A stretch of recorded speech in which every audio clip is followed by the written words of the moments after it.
want to welcome you all for this study circle meeting on audit documentation and audit evidence. This session will be taken by Anusha medar. Let's have a happy learning. Good evening everybody. My name is Anusha medar. Today I am here to give a brief note on audit documentation and the audit evidence. Before getting to the topic, let me explain you about what is audit evidence through a case scenario. Suppose you are the auditor of the ABC and Company, a publicly traded electronic manufacturer. During the planning phase of audit, you find that inventory as a significant risk area due to its high value. So, the firm uses the perpetual inventory system to conduct the physical verification of the inventory. The management report for the year end valued the inventory of ₹100 lakh. Your team planned to attend the physical verification of the inventory to verify its existence and condition. So, you selected the certain sample having the high value. For a specific sample, the audit team has recorded the quantity of the 5,000 unit, but your team independently recorded the quantity of the 4,000 unit. When you inquire regarding the missing of the 1,000 invoices, the inventory manager explained that these 1,000 units were secured and they were accidentally omitted from this location. This is when the audit evidence comes to play. So, as per SA 500, audit evidence may be defined as information used by the auditor in arriving at the conclusion on which the auditor opinion is based. It includes both the information contained in the accounting record and the other information. Here, the word information contained in the accounting record means the initial accounting entry, supporting record such as the checks, electronic fund transfer, invoices, contract, general and the subsidiary ledger, journal entry, other adjustment to the financial statement that were not reflected in the journal entry. And the other information include minutes of the meeting, confirmation from trade payables and the trade receivables. Then comes the types of the audit evidence. It depends on nature and the source. Depending on the nature, it further classified into three types: visual, oral, documentary. Visual, for example, verification of the inventory at the client location. Oral, discussion with the management or the client regarding the specific matter. Documentary, fixed deposit certificate, rent agreement and etc. Depending on the source, it further classified into two types: internal evidence and the external evidence. Internal evidence, the evidence which originate within the client organization, such as copies of the cash memo, GRS, etc. External evidence, the evidence which originate outside the client organization, such as purchase bill, e-way bill, etc.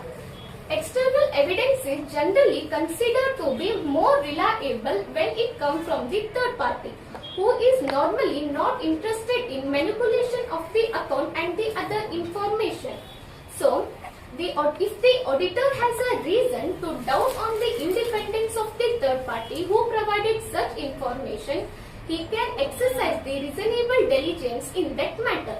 The auditor shall try to match internal evidence with the external evidence as far as practicable. The auditor has to express the opinion on the financial statement. So, the auditor opinion is affected by the relevance and the reliability. Relevance deals with logical connection with or the bearing upon. So, the term relevance is also affected by the direction of testing. Then the reliability. The information used as an audit evidence should be reliable. It is affected by the source, nature, circumstances under which it is obtained. In generalization about the reliability, there exist the exceptions. The reliability of the audit evidence increases when it is obtained from the independent source, when the related controls are effective. Reliability of the audit evidence obtained in the documentary form is more reliable than audit evidence obtained orally. Audit evidence obtained directly by the auditor is more reliable than obtained indirectly. audit evidence obtained as a original documents are more reliable than audit evidence obtained as a photocopy that has been filmed or digitalized. Then next comes the factors of the audit evidence, that are materiality, risk of material misstatement, and the size and the characteristics of the population. The materiality, it refers to significance of classes of the transaction, account balances, disclosure, presentation to the users of the financial statement. Less evidence should be required in case the assertion has a lesser material. On the other hand, if the assertion has a more material, more evidence should be required. Then the risk of material misstatement. Risk of material misstatement is a risk that financial statements are materially misstated prior to audit. Less evidence should be required in case assertion has a lower risk of material misstatement. On the other hand, if the assertion has a higher risk of material misstatement, more evidence should be required. It consists of two components, inherent risk and the control risk. Then come the size and the characteristics of the population. It refers to number of the items included in the population. Less evidence is required in case of the smaller and more homogeneous population. On the other hand, in case of the larger and more heterogeneous population, more evidence should be required. Then, what is the audit procedure to obtain the audit evidence? It includes inspection, observation, external confirmation, recalculation, reperformance, analytical procedure, and inquiry. Inspection, it involves examining the record or the document, whether internal or the external, within the entity or outside the entity, in the paper form, electronic form, or other media. For example, verification of the physical inventory at the client location. Then the observation, it consists of looking at the process or the procedure being performed by the other. Next, external confirmation. An external confirmation represents audit evidence is obtained as a direct written response from the third party, either in paper form, electronic, or the other media. Then comes the recalculation. It consists of checking the mathematical accuracy of the record or the document. It can be done both manually as well as electronically. Then the reperformance. Reperformance involves auditor independent execution of the process or the procedure that were originally performed as a part of entity's internal control. The best example is that reconciliation of the bank statement. Then the analytical procedure. It consists of evaluation of the financial information made by the study of plausible relationship among both financial and non-financial. Lastly, the inquiry. Inquiry consists of seeking the information from the knowledgeable person, both financial as well as a non-financial, within the entity and outside the entity. It may range from formal written inquiry to the informal oral inquiry. Evaluating the responses to inquiry is the integral part of the audit process. Further, in addition to audit procedure performed above, the auditor may also perform risk assessment procedure and the further audit procedure. Risk assessment procedure. Risk assessment procedure refers to the audit procedure performed to obtain an understanding of the entity and its environment, including the internal control, to identify and assess the risk of material misstatement at assertion level and at financial level. Next, the further audit procedure. It consists of test of the control and the substantive procedure. Test of the control. Test of the control are designed to evaluate the operating effectiveness of the control. It will not be prevented, detected, or corrected the material misstatement. So then the substantive procedure. It consists of audit procedure to detect the material misstatement at assertion level. It consists of test of the detail and the substantive analytical procedure. The verification and the watching are relating to the test of the detail. Now I would like to pause with a question. If you are performing the purchase watching, what are the supporting documents are required to attach to the invoice? I would like to repeat the question. If you are performing the purchase coaching, what are the supporting or the documents required to attach to purchase invoice?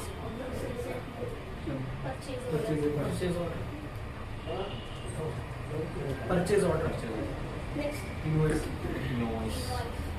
Yes, you are right. The purchase requisition, purchase order, e-way bill, proof of the payment, delivery channel, goods receipt note.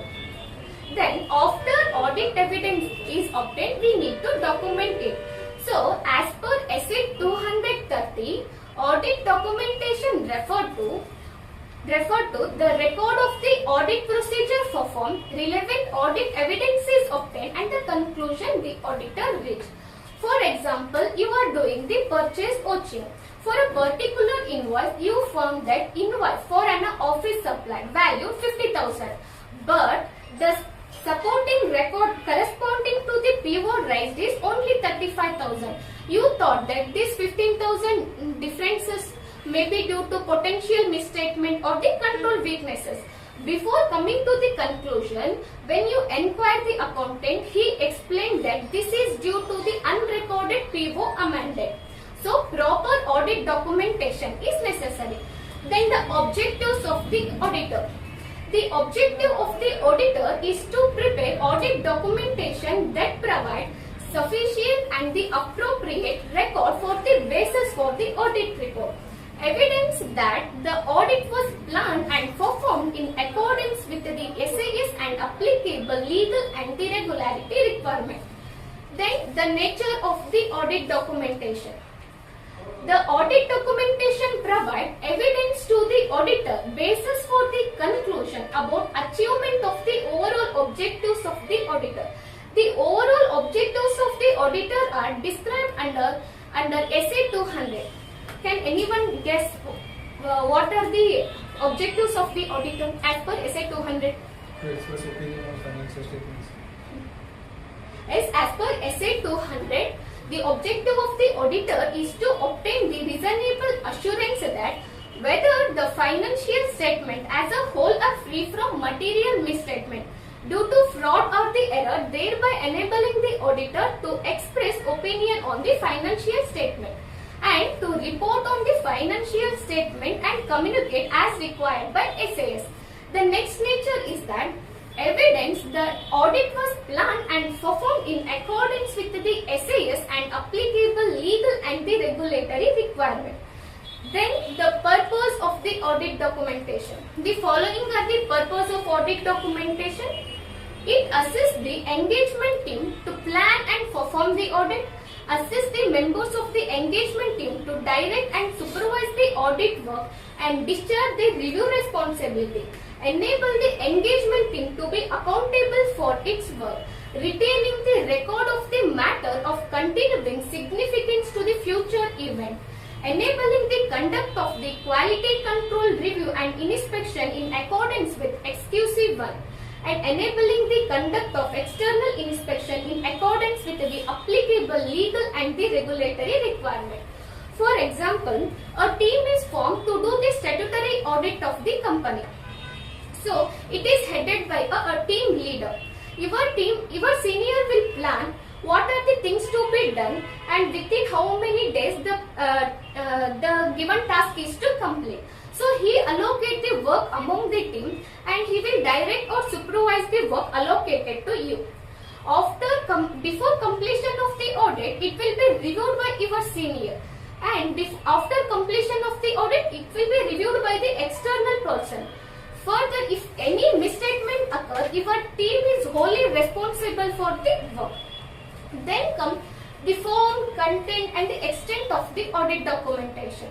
The auditor should prepare audit documentation that is sufficient to enable the experienced auditor having no previous connection with the audit to understand nature, timing and extent of the audit procedure performed. That is, identify the characteristics of the item tested, who performed the audit, the date of such work completed, who reviewed the audit, the date of such review. Then the result of the audit procedure performed and the audit evidence is obtained. significant matter arising during the audit. Further, the auditor should document discussion of the significant matter with the management and those charged with the governance, including the nature of the matter discussed in that meeting, when and with whom the discussion takes place. If the auditor identified that the information is inconsistent with the final conclusion regarding the significant matter, the auditor shall document how he addresses the inconsistency. These form, content, extent depends on the following factor: the size and the complexity of the entity. It varies from one entity to another entity. The nature of the audit procedure performed, the identified risk of material misstatement, the audit methodology and the tools used, significance of the audit evidences obtained. Then audit documentation may be recorded on paper or electronic form. So it is commonly known as a working paper. It consists of audit program, analysis, issue memoranda, summaries of the significant matter, letter of confirmation and the representation, and this checklist. Further, the auditor should prepare audit documentation on timely basis, because it helps to enhance the quality of the audit, facilitate the effective review, evaluation of the audit evidences obtained, conclusion reached before the audit evidence is finalized. So, the auditor should assemble audit documentation in the audit file. Here, the audit file refer to one or more folder or other storage media, either in the physical form or the electronic form, containing the record of the audit documentation for a specific engagement. So, the auditor assemble audit documentation in the audit file and complete the administrative process of assembling the audit file within the appropriate time limit. So, an appropriate time limit within which to complete the assembly of the audit file is no shorter than 60 days from the date of the audit report. After the assembly of the final audit file has been completed, the auditor shall not delete or discard or make any change in the audit documentation before the end of its retention period. So, the retention period of the audit documentation is no shorter than the 7 years from the date of the audit report. The auditor may consider it is helpful to prepare and retain a part of audit documentation that describes significant matter arising during the audit and how they were addressed. Thank you.